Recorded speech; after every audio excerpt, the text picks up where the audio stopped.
आज की चर्चा का विषय है समृद्धि, सफलता और खुशी। हम में से ज्यादातर लोग यही मानते हैं कि अगर हमारी परिस्थितियां सही हो जाए, जैसे नौकरी अच्छी मिल जाए, बैंक में पैसा आ जाए, रिश्ते सुधर जाएं। हाँ, तो हम खुश हो जाएंगे। बिल्कुल। ये एक तरह का अगर तो वाला मॉडल है जिसमें हम जीते हैं। अगर ये होगा तो मैं खुश हूंगा। बिल्कुल। लेकिन क्या हो अगर ये पूरी इक्वेशन ही मतलब उल्टी हो? क्या हो अगर हमारी सारी परेशानियों और सफलताओं की जड़ हमारे अंदर ही हो और हमारी बाहरी दुनिया सिर्फ उसका एक रिफ्लेक्शन, एक आईना हो? आज हम 1907 की एक छोटी लेकिन बहुत पावरफुल किताब जेम्स एलन की द पाथ ऑफ प्रॉस्पेरिटी यानी समृद्धि का मार्ग के कुछ हिस्सों पर एक गहरी बातचीत करेंगे। ये एक ऐसी किताब है जो 100 साल से भी ज्यादा पुरानी है, लेकिन आज की जो सेल्फ हेल्प दुनिया है ना, उसकी कई किताबों का फाउंडेशन लगती है। सही बात है। और इसका जो कोर आइडिया है वो आज भी उतना ही रेडिकल है जितना तब रहा होगा। तो इस बातचीत का मिशन ये समझना है कि एलन के हिसाब से दुख और बुराई की असली वजह क्या है और क्या ये वाकई मुमकिन है कि हम अपने अंदरूनी विचारों को बदलकर अपनी बाहरी दुनिया को बदल सकें। चलिए इस दावे की तह तक चलते हैं। तो जेम्स एलन अपनी बात एक बहुत ही बुनियादी और सार्वभौमिक सच से शुरू करते हैं। ओके। वो कहते हैं कि दुनिया में ऐसा कोई नहीं है जिसने दर्द महसूस ना किया हो। कोई मन ऐसा नहीं जो मुसीबतों से ना गुजरा हो। और इस दर्द से बचने के लिए लोग हर तरह के रास्ते अपनाते हैं। जैसे कुछ नशे में डूब जाते हैं, कुछ पैसे या शोहरत के पीछे भागते हैं और कुछ धार्मिक रीति रिवाजों में सुकून ढूंढते हैं। मतलब हर कोई किसी ना किसी तरह के एस्केप रूट की तलाश में है। एग्जैक्टली। लेकिन एलन के मुताबिक ये सब बस टेम्पररी फिक्सेस हैं, अस्थायी उपाय। वो कहते हैं कि बिना ज्ञान के मिली हर खुशी के ऊपर एक तलवार लटकी रहती है। अच्छा, डेमोक्लीस की तलवार वाली बात। हाँ बिल्कुल, जो एक पुरानी ग्रीक कहानी से आता है। मैंने ये फ्रेज सुना तो है, पर शायद सबको इसका कॉन्टेक्स्ट ना पता हो। ये कहानी क्या है? कहानी ये है कि डेमोक्लीस नाम का एक दरबारी था जो अपने राजा की आलीशान जिंदगी से बहुत जलता था। ओके। तो राजा ने उसे एक दिन के लिए सिंहासन पे बिठा दिया। वो बहुत खुश हुआ, लेकिन जब उसने ऊपर देखा तो पाया कि घोड़े के एक बाल से एक भारी तलवार ठीक उसके सिर पे लटक रही है। बाप रे। हाँ, ये दिखाने के लिए कि सत्ता और सुख के साथ हमेशा एक छिपा हुआ खतरा जुड़ा रहता है। तो एलन का मतलब है कि बिना समझ के मिली खुशी उतनी ही नाजुक होती है, वो कभी भी छिन सकती है। तो फिर सवाल ये उठता है कि क्या दर्द और दुख से बचने का कोई परमानेंट रास्ता है ही नहीं? क्या हम हमेशा इसी तलवार के नीचे जीने के लिए मजबूर हैं? एलन कहते हैं रास्ता है, लेकिन इसकी शुरुआत एक बहुत ही कह सकते हैं अजीब जगह से होती है। कहाँ से? बुराई के स्वभाव को सही ढंग से समझने से। अक्सर जब हमारे साथ कुछ बुरा होता है तो हमारा रिएक्शन होता है कि ये मेरे साथ ही क्यों हुआ। हम उसे नजरअंदाज करना चाहते हैं। हाँ, या भगवान से उसे हटाने की प्रार्थना करते हैं। हम बुराई को एक बाहरी दुश्मन की तरह देखते हैं। बिल्कुल, जिसे हराना है या जिससे बचना है। पर एलन का तर्क बिल्कुल उल्टा है। वो कहते हैं कि हमें ये पता लगाना होगा कि वो हमारे जीवन में क्यों है, वो हमें क्या सिखाना चाहती है। मतलब एक शिक्षक की तरह? हाँ, उनके हिसाब से बुराई कोई बाहरी शक्ति नहीं है, बल्कि हमारे अपने दिल का एक अनुभव है जिसकी जड़ अज्ञानता या इग्नोरेंस में है। ये एक सख्त शिक्षक की तरह है। ये तो वैसा हुआ जैसे दर्द कोई सजा नहीं, बल्कि शरीर का एक नेचुरल फीडबैक सिस्टम है। जैसे आग को छूने से जलना हमें एक फिजिकल ट्रूथ सिखाता है। बिल्कुल, वैसे ही मानसिक पीड़ा हमें एक मेटाफिजिकल ट्रूथ सिखा रही होती है। आपने बिल्कुल सही पकड़ा। अच्छा। एलन इसे एक बच्चे के उदाहरण से समझाते हैं। एक बच्चा था जो मोमबत्ती की लौ से खेलना चाहता था। उसकी माँ उसे बार बार मना करती थी। एक दिन मौका मिलते ही उसने जलती हुई मोमबत्ती को पकड़ लिया और जाहिर है उसका हाथ बुरी तरह जल गया। उस एक दर्दनाक अनुभव के बाद उसने आग का सबक हमेशा के लिए सीख लिया। और फिर कभी मोमबत्ती से खेलने की जिद नहीं की होगी? कभी नहीं। और यहाँ दिलचस्प बात यह है कि एलन कहते हैं कि हम सब उन्हीं बड़े हो चुके बच्चों की तरह हैं। मतलब हम अज्ञानता के कारण ऐसी चीजों के पीछे भागते हैं जो अंत में हमें नुकसान पहुंचाती हैं। चाहे वो हद से ज्यादा दौलत की चाह हो, कंट्रोल करने की आदत हो या गुस्सा। जब तक हमें चोट नहीं लगती, हम सीखते नहीं। ठीक है, तो बुराई कोई बाहरी दुश्मन नहीं, बल्कि एक अंदरूनी शिक्षक है। ये अपने आप में एक बहुत बड़ा आइडिया है, लेकिन मुझे लगता है एलन इस लॉजिक को और भी आगे ले जाते हैं, है ना? हाँ, वो इसे एक ऐसे पॉइंट पर ले जाते हैं जो पहली बार सुनने में शायद यकीन करना मुश्किल लगे। क्या? वो है प्रकाश और अंधकार का प्रतीक। वो कहते हैं कि अच्छाई ब्रह्मांड में फैले अनंत प्रकाश की तरह है। वो यूनिवर्सल है और बुराई? बुराई उस छोटी सी छाया की तरह है जो हमारे स्व या अहंकार के प्रकाश के रास्ते में आ जाने से बनती है। अच्छा। हमारी व्यक्तिगत इच्छाएं, हमारी मैं, मेरा की भावना ही वो रुकावट है जो ये अंधेरा पैदा करती है। तो इसका मतलब है कि अंधकार का अपना कोई अस्तित्व है ही नहीं, वो सिर्फ प्रकाश की गैर मौजूदगी है। जैसे एक कमरे में अंधेरा है तो आप अंधेरे को बाहर नहीं फेंकते, आप बस बत्ती जला देते हैं। बिल्कुल। जैसे रात का अंधेरा सिर्फ हमारे ग्रह के एक छोटे से हिस्से को ढकता है, जबकि पूरा ब्रह्मांड प्रकाश से जगमगा रहा है, वैसे ही हमारे जीवन का दुख या बुराई भी एक छोटी सी व्यक्तिगत छाया है। पर हम उस छाया में रहकर सोचते हैं कि पूरी दुनिया ही अंधेरी है। एग्जैक्टली। और यहीं से हम उस विचार पर आते हैं जो इस किताब का कोर है और शायद सबसे ज्यादा चौंकाने वाला भी। एलन एक लाइन में लिखते हैं, जैसे आप है वैसी ही आपकी दुनिया है। ये एक बहुत बड़ा दावा है। इसका मतलब है कि बाहर जो कुछ भी है, हमारे रिश्ते, हमारी नौकरी, हमारी सेहत, वो सब हमारी अपनी चेतना का प्रतिबिंब है। हमारे अपने विचार, इच्छाएं और आकांक्षाएं ही हमारी दुनिया का ढांचा तैयार करती हैं। हाँ, ये गौतम बुद्ध के एक प्रसिद्ध कथन जैसा है, वो वाला के हम जो कुछ भी हैं वो उसका परिणाम है जो हमने सोचा है। हाँ वही। तो अगर कोई दुखी है तो एलन के मुताबिक वो इसलिए है क्योंकि वो निराशाजनक विचारों में रहता है, और अगर कोई खुश है तो वो खुशनुमा विचारों में। लेकिन यहाँ एक स्वाभाविक सवाल उठता है, और मुझे लगता है सुनने वाले भी यही सोच रहे होंगे क्या? कि क्या बाहरी परिस्थितियों का हमारे मन पर कोई असर नहीं होता? ये थोड़ा एक्सट्रीम नहीं लगता? क्या ये विचार उन लोगों पर भी लागू होता है जो मान लीजिए सिस्टमैटिक गरीबी या किसी गंभीर बीमारी से जूझ रहे हैं? हाँ, ये बहुत जरूरी सवाल है। क्या सिर्फ विचार बदलने से उनकी परिस्थितियां बदल सकती हैं? ये थोड़ा विक्टिम ब्लेमिंग जैसा लग सकता है। बिल्कुल। अगर कोई मुश्किल में है तो उसे ये कहना कि ये सब तुम्हारी सोच की वजह से है, बहुत कठोर लग सकता है। तो एलन इस बारे में क्या कहते हैं? एलन इसका जवाब देते हैं और ये बहुत न्यूआंस्ड हैं। वो ये नहीं कह रहे हैं कि बाहरी दुनिया का अस्तित्व नहीं है।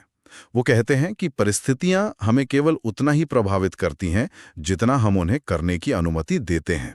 अच्छा।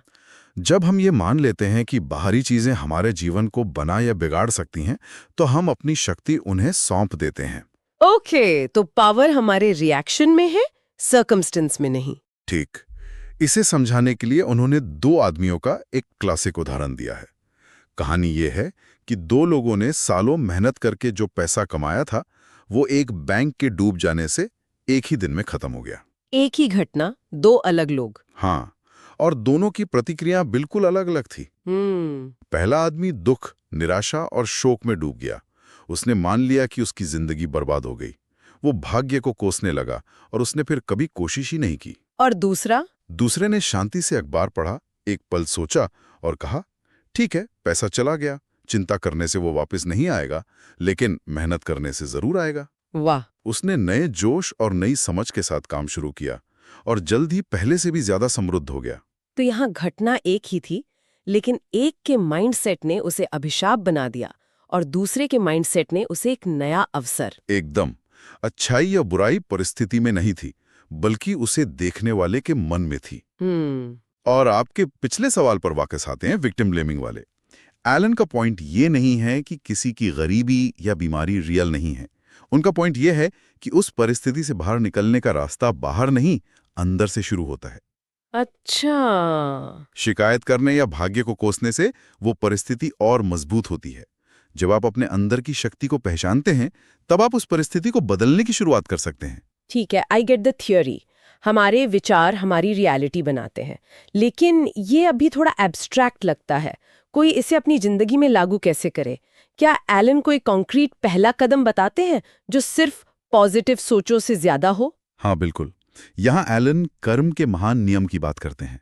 जो बोगे वही काटोगे। हाँ, ये नियम सिर्फ खेतों में ही नहीं, बल्कि मन के दायरे में भी उतनी ही सटीकता से काम करता है।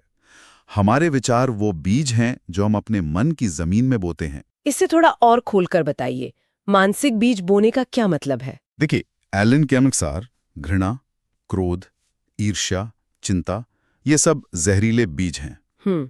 जब हम इन्हें अपने मन में बोते हैं तो ये हमें अंदर से जलाते हैं और अंततः बीमारी, असफलता और दुर्भाग्य की फसल के रूप में बाहर प्रकट होते हैं। और अच्छे बीज? वहीं प्रेम, दया, शांति, धैर्य, ये पौष्टिक बीज हैं।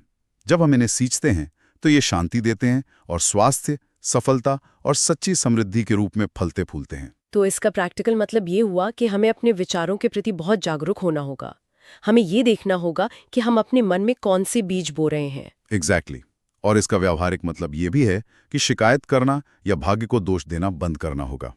असली उपाय हमारे अंदर है, हमारे विचारों को बदलने में।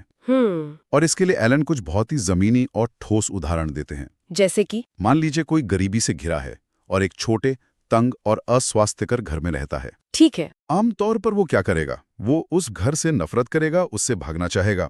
एलन कहते हैं ये गलत अप्रोच है। तो सही क्या है? पहले अपने उसी छोटे घर को एक छोटा सा स्वर्ग बनाने की कोशिश करो। उसे साफ सुथरा और सुंदर बनाओ। अपनी मेज को मुस्कुराहट और स्वागत से सजाओ। जब आप अपनी वर्तमान परिस्थितियों को प्यार और सम्मान देते हैं, उन्हें बेहतर बनाते हैं, तो आप मानसिक रूप से उनसे ऊपर उठ जाते हैं। और फिर?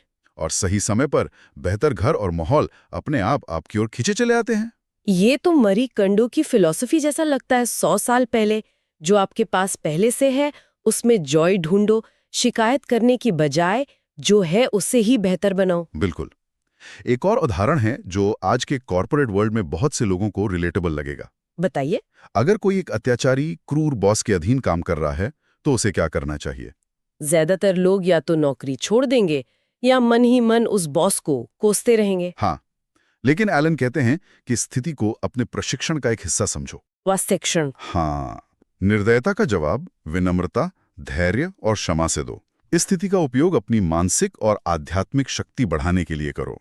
ये कहना आसान है, करना बहुत मुश्किल है, मैं मानता हूँ। लेकिन एलन का तर्क है कि जब आप स्वयं पर विजय प्राप्त कर लेते हैं तो कोई भी आपको गुलाम नहीं बना सकता। आप मानसिक रूप से उस बॉस से ज्यादा शक्तिशाली हो जाते हैं। और जब आप ये सबक सीख लेते हैं तो या तो वो बॉस बदल जाएगा या आपको एक बेहतर अवसर मिल जाएगा। आप उस परिस्थिति से ऊपर उठ जाते हैं। लेकिन यहाँ एक सवाल है, क्या ये लोगों को बुरी परिस्थितियों को चुपचाप सहने के लिए प्रोत्साहित नहीं कर रहा? क्या ये पैसिविटी नहीं है? ये एक बहुत वैलिड कंसर्न है।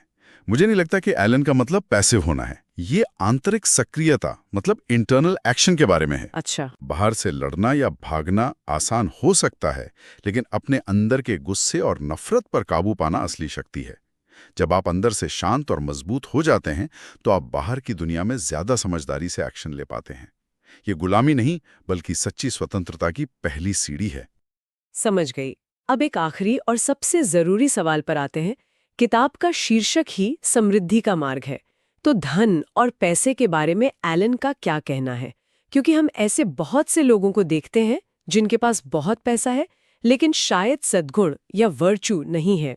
ये बहुत महत्वपूर्ण पॉइंट है और यहाँ एलन एक और चौंकाने वाली बात कहते हैं। क्या? वो कहते हैं कि सीधे तौर पर समृद्धि या पैसे का लक्ष्य बनाना नासमझी है।